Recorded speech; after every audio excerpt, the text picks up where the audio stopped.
Welcome back to the Ancestral Findings Podcast. Today, we explore the captivating tale of Matthew Thornton, an immigrant, a healer, and a patriot, whose story remains a beacon of inspiration.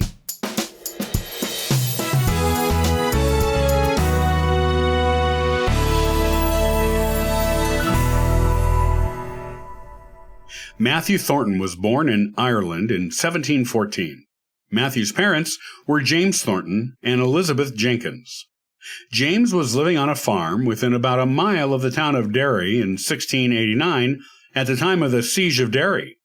Most biographers of Matthew believe that he was probably born there, though Lisburn and Limerick have also been put forward as possible birthplaces for him. Either way, Matthew immigrated with his family to the American colonies in 1716, when Matthew was 2 years old.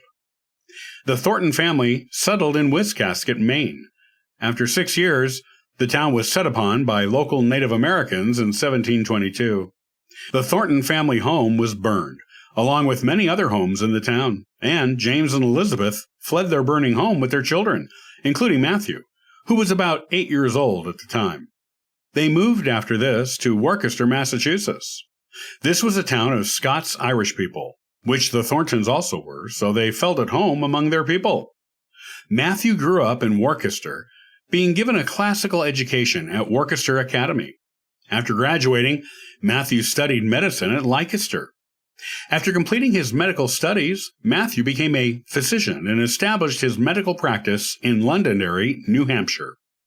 In 1745, Matthew was appointed as a surgeon for the New Hampshire militia troops in their expedition against Fortress Louisburg that year.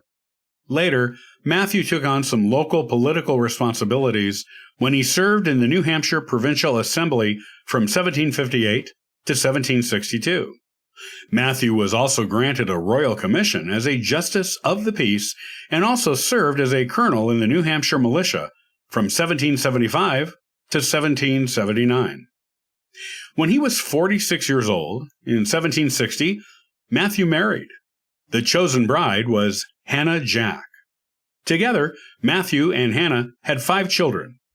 Hannah crossed to the other side in 1786. By all accounts, it seemed to be a successful and happy marriage.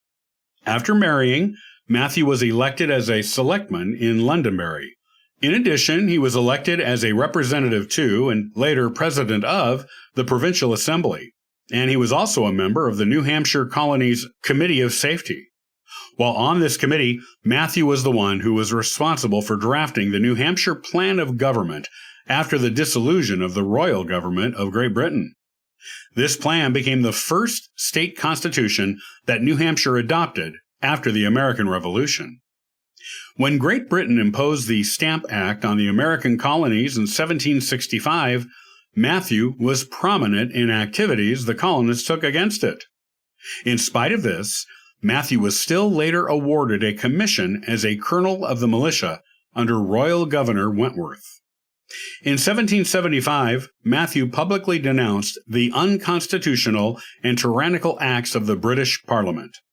As a result of this denouncement, Matthew was elected president of the New Hampshire Provincial Congress after Royal Governor Wentworth was driven out of the colony and got on board a British warship in Portsmouth. After taking this office, Matthew issued a statement to the citizens of New Hampshire.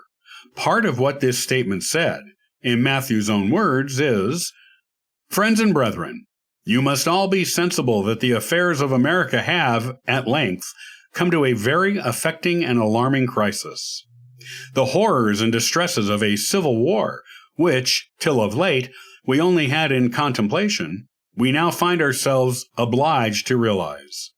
Painful beyond expression have been those scenes of blood and devastation which the barbarous cruelty of British troops have placed before our eyes. Duty to God, to ourselves, to posterity, ends forced by the crisis of slaughtered innocents have urged us to take up arms in our own defense. We seriously and earnestly recommend the practice of that pure and undefiled religion which embalmed the memory of our pious ancestors, as that alone upon which we can build a solid hope and confidence in the divine protection and favor without whose blessing all the measures of safety we have, or can propose, will end in our shame and disappointment. Matthew served in this position as president of the New Hampshire Provincial Congress in 1775. During most of 1776, Matthew was serving as the Speaker of the New Hampshire House of Representatives. While serving there, Matthew was appointed to the Continental Congress in Philadelphia. His appointment came after the debate on independence had been settled and the Declaration of Independence adopted. Matthew arrived at the Congress in November of 1776 and signed the Declaration then.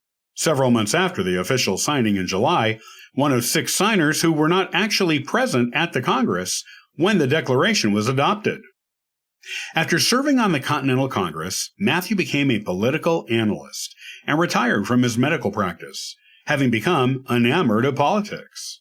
In 1780, he moved with his family to Merrimack, New Hampshire.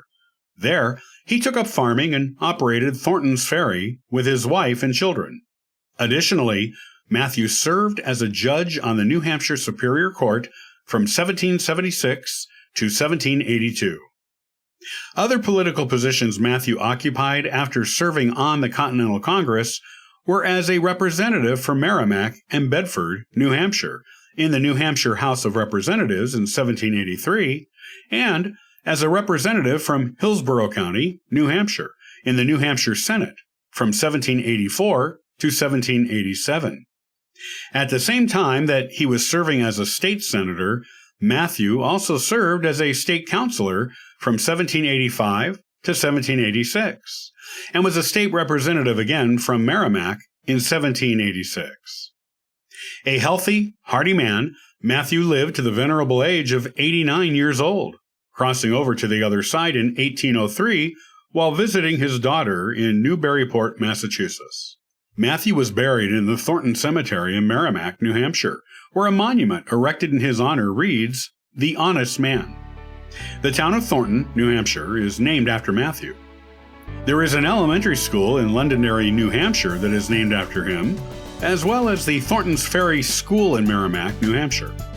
Matthew's house in Derry, New Hampshire, which was a part of Londonderry when he lived in it, is listed on the National Register of Historic Places.